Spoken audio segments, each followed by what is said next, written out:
हाँ जी, basically sir दर्द बन गया है जो जो हेड है वो हेडिक बन गया है भारत के लिए इस टेस्ट मैच के अंदर। खाली इस टेस्ट मैच में नहीं, फाइनल के अंदर भी जो हुआ था, जो इनिंग हेड ने खेली थी उसके बाद से एक इम्पैक्ट है ब्लू जर्सीज के अगेंस्ट। एक बड़ी वायरल हो गई चीज कि जब भी उसको ब्लू जर्सी नजर आती है तो वो तो एक डिफरेंट बीस्ट बन जाता है। लेकिन आज तो ब्लू जर्सी भी नहीं थी, आज तो वाइट जर्सी थी।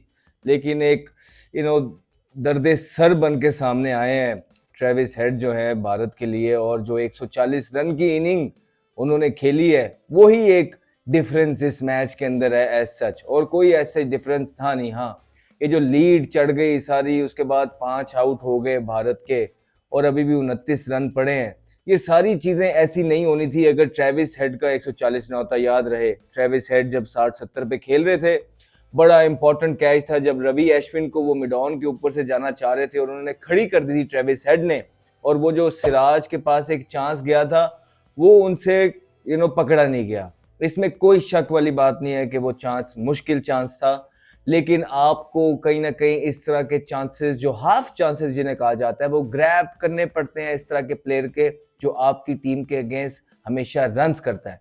वो जो चांस उनको मिला, और उसके बाद राणा ने एक बॉल किया था राउंड द विकेट आके, बॉल कट वाला था नहीं, थोड़ा सा आगे था, उसको वो कट मारने गए ट्रेविस हेड और वो बॉल विकेट कीपर और रोहित के बीच में से चला गया। एक स्लिप खड़ी भी थी, जब एक स्लिप खड़ी होती है तो कप्तान की कोशिश होती है कि उसको थोड़ा सा एक स्लिप, पहली स्लिप से बाहर खड़ा किया जाए ताकि वो ज्यादा एरिया कवर कर सके। और फिर जो पहली स्लिप वाला डिस्टेंस होता है वो कीपर की रिस्पॉन्सिबिलिटी होती है कि उसने कवर करना है। वहां पे ऋषभ पंत जो थे, रॉन्ग फुटेड तो नहीं उसे कहेंगे कि वो हुए, बस वो स्टेबल नजर आए। उनकी जो बेस थी वो बहुत खुल गई थी, जिसके बाद उन्होंने बॉल के पीछे जाना था। ये तो इतने इतने बड़े ग्लव्स पहने हैं, ये लेके उन्होंने डाइव मारना था और वो कैच हो सकता था, लेकिन उन्होंने अटेम्प्ट ही नहीं किया। शायद ऐसा लगा कि उनका ख्याल था कि रोहित पहली स्लिप पे खड़ा हुआ है, लेकिन रोहित बाहर खड़े हुए थे क्योंकि एक ही स्लिप थी।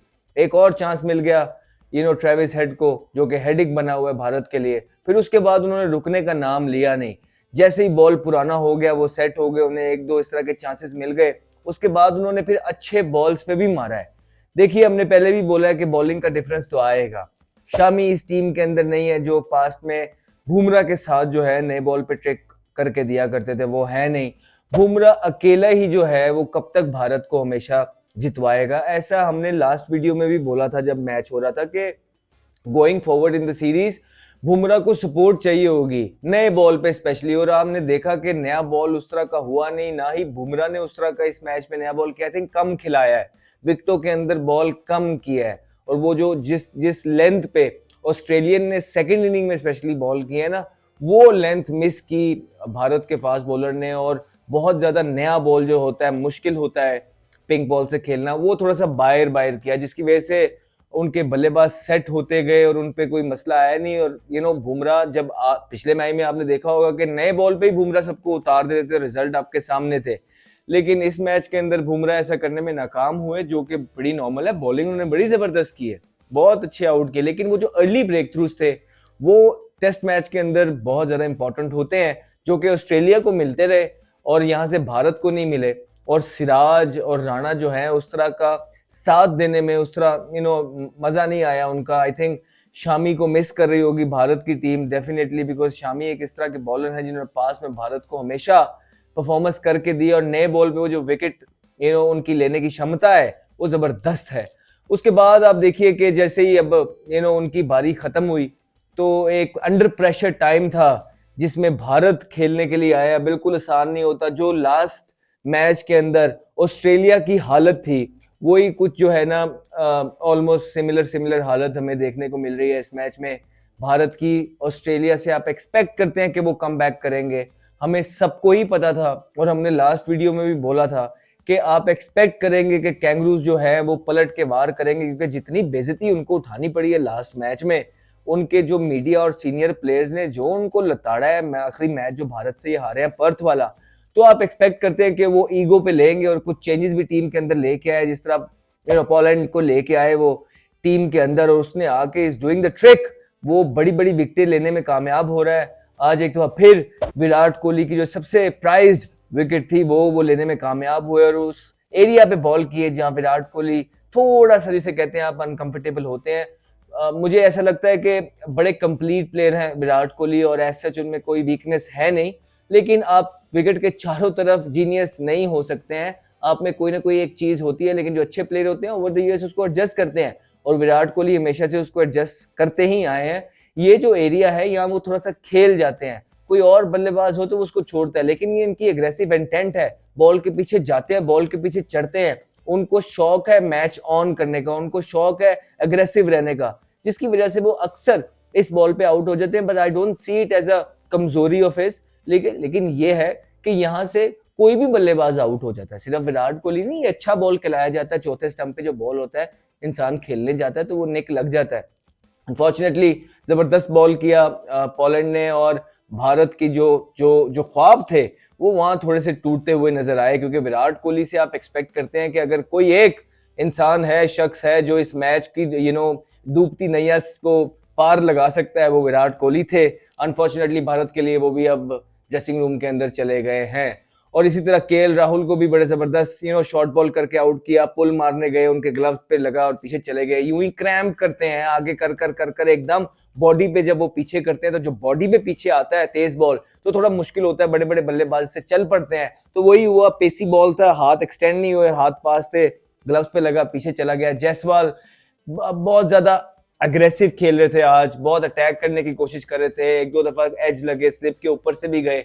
मुझे लगता है थोड़ी जल्दी में नजर आए। वो जो पेशेंस आखिरी पर्थ की इनिंग में उन्होंने शो किया था और स्टेबिलिटी शो की थी, वो थोड़ी सी इस मैच के अंदर ऐसा लग रहा था कि ओवर कॉन्फिडेंस है। अदरवाइज वो पोजीशंस अच्छी बना रहे थे, चीजें ठीक कर रहे थे, लेकिन हर बॉल को खुला ड्राइव चौके ढूंढ रहे थे, जो कि पिंक बॉल से थोड़ा सा मुश्किल हो जाता है। आपको पूरा इंतजार करना पड़ता है वो टाइम आने का, जब बॉल स्विंग होना बंद हो जाए, सीम होना बंद हो जाए, वहां पे आप यूटिलाइज करते हो, जिस तरह ट्रेविस हेड ने किया। तो जैसे वो सेट हो गए, ट्रेविस हेड 60-70 पे गए, तो आपने देखा विकेट के चारों तरफ उन्होंने शॉट लगाए, और उनके लगे भी, चांसेस बढ़ जाते हैं क्योंकि स्विंग सिम बंद हो जाता है। लेकिन जायसवाल जिस नंबर पे जाते हैं, आई थिंक उनको अपनी जो गेम है, पेशेंस गेम, वो उनकी स्ट्रेंथ है, उससे हटना नहीं चाहिए। जैसे ही वो टाइम निकालेंगे, फिर उनके ये शॉट जो वो मारते हुए आउट हो रहे हैं वो सारे लगना स्टार्ट होंगे। गिल को देखिए, पहले मैच के पहली इनिंग, पहली जो इंजरी के बाद आए, और पहली इनिंग के अंदर भी थोड़ा सा उनका सर गिर गया।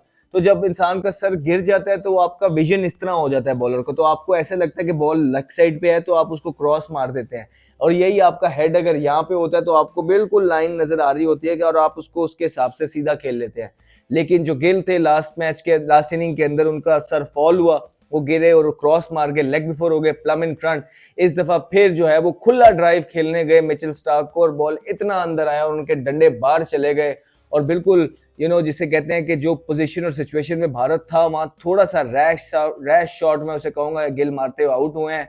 और उसके बाद रोहित शर्मा थे, रोहित शर्मा अपना नंबर चेंज किया, नीचे आए हैं, थोड़ा सा आसानी भी हो जाती है, लेकिन उन्होंने भी जो है ना बॉल, उनको एक जैफर बॉल हुआ पैट कमिंस की तरफ से, टॉप ऑफ ऑफ स्टंप, जो सारे कोचेस बोलते हैं बॉलर्स के को करने के लिए कि hit the top of of, और उसने प्रैक्टिस के अंदर नहीं, इतनी प्रैक्टिस कर ली हुई है उसने कि वो ही अब वो चीज जो कोचेस बोलते हैं वो मैच के अंदर इंप्लीमेंट करता है। और जबरदस्त बॉल किया पैट कमिंस ने, और कप्तान रोहित शर्मा को चलता किया, रोहित शर्मा भी ड्रेसिंग रूम में गया। अब इंडिया इज इन ट्रबल, और अगर हम ये कहेंगे कि ऑस्ट्रेलिया पूरी तरीके से डोमिनेट कर रहा है इस टेस्ट मैच को, तो ये गलत नहीं होगा।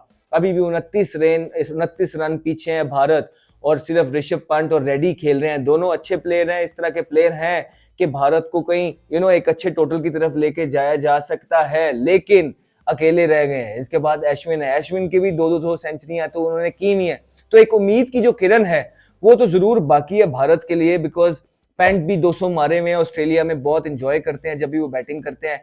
रेड्डी ने अभी तक 3 इनिंग है ऑस्ट्रेलिया के अंदर जो खेली है, और पोटेंशियल शो किया उन्होंने कि वो he is the one who can does the job for Bharat. और उसके बाद अश्विन ने भी ऑस्ट्रेलिया के अंदर परफॉर्मेंस की हुई है। तो यही 3 लोग हैं जिसपे भारत इस टाइम जो है निसार करेगा, और ये चाह रहा होगा कि कोई इन दोनों में से, ये दोनों जो खड़े हैं, कोई सेंचुरियां लगाएं और कोई रीजनेबल टोटल मिल जाए जिसको भारत डिफेंड करने की कोशिश कर सके। अराउंड 170 और 200 रन की भी अगर लीड हो गई तो कोई कुछ ना कुछ स्कोर हो जाएगा। अगर इससे नीचे कहीं भी भारत, जो लग रहा है कि बड़ा मुश्किल होने वाला है भारत के लिए, अगर इससे नीचे कहीं भी आउट हुआ और कहीं 100, 90, 80 रन चढ़ाए और ये टारगेट दिया, तो भारत का बीच में कोई चांस नहीं होगा अभी तक। जो है, जो हम एक्सपेक्ट कर रहे थे ऑस्ट्रेलिया की टीम से कि अपनी कंडीशंस का फायदा उठाएगी और हार्ड क्रिकेट खेलेगी आगे, उन्होंने खेली और उनको क्रेडिट जाता है पूरा कि भारत की स्ट्रॉन्ग साइड को, जिन्होंने पूरी तरीके से डोमिनेट किया पहले पर्थ वाले टेस्ट को, उन्होंने इस टेस्ट में डोमिनेट किया हुआ है। पहले 2 दिन ऑस्ट्रेलिया के नाम गए हैं और अगर टेस्ट मैच इसी तरह चलता गया और एक सेशन और भारत खराब खेल गया तो ये मैच कल के कल भी खत्म हो सकता है। और भारत कोशिश करेगा कि ऋषभ पंत, रेड्डी और अश्विन जो हैं ये लंबे से लंबा खेले और ये जो लीड पहले ट्रेल उतारे उसके बाद लीड लंबी चढ़ाएं ताकि उनके बॉलर आके कुछ फाइट करने के लिए उन्हें मिले। बाकी कल का दिन देखते हैं कैसे जाता है कैसे नहीं जाता। आप लोग सारे जुड़े रहिए। बीच में 2-3 दिन हो जाते हैं हम वीडियो नहीं बनाते हैं, लेकिन आपका काम है कि आप हमारी वीडियो का इंतजार करें। जब भी भारत का या मैच चल रहा होता है हम मेक श्योर करते हैं कि वीडियो बनाएं और आप लोगों को मैच से पहले ही जिस तरह हम सारी चीजें बता देते हैं इसी तरह आपको हेल्प आउट करें ताकि आप एनालाइज कर सकें, आपको एजुकेट करें कि मैच कहाँ चल रहा है कहाँ से चल रहा है, और ताकि कल को हमारी वीडियो ना भी सुने तो आपको पता हो कि हाँ यार अब ये मैच इस तरह हो रहा है, अब इस तरफ जाएगा, अब यूं जाएगा। यही मेन मकसद है आपका। अपना ख्याल रखें। इंशाल्लाह आपसे कल बात होती है, मुलाकात होती है after this match. Take care. Henry, and he's got pop for a big one. Talented young man, Ahmed Shahzad.